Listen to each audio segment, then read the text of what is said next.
في البرازيل يا جماعه تقدر تقسط اي حاجه، حتى لو انت اشتريت مصاصه من السوبر ماركت تقدر ان انت تقسطها على 6 شهور، على سنه، على 3 شهور. هنا نظام القسط عندهم سلس ومريح وبدون اي فوائد وبدون رسوم اداريه وبدون اي حاجه. يعني اللي هو نظام انت بتشتري اي حاجه تقدر ان انت تقسطها عادي، من اول المصاصه لغايه العربيه. ناس هنا يعني زي ما بتقول كده ايه بيساعدوك ان انت تشتري. اهم حاجه انت تشتري كده كده. لو انت ما دفعتش في نظام هنا اللي هو نظام السي بي اف ده، انت مربوط بيه حياتك كلها هنا.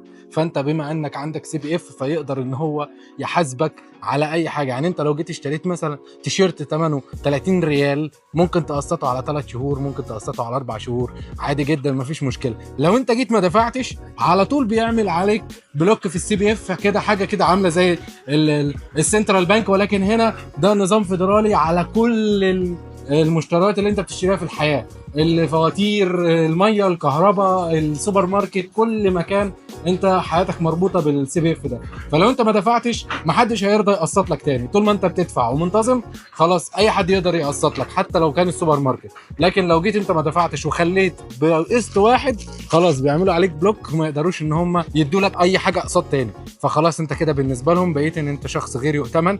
ولكن الفكره كلها تقدر ان انت تعدله، ولكن بياخد وقت عشان خاطر ان انت ترجع تبني الثقه تاني في الدوله.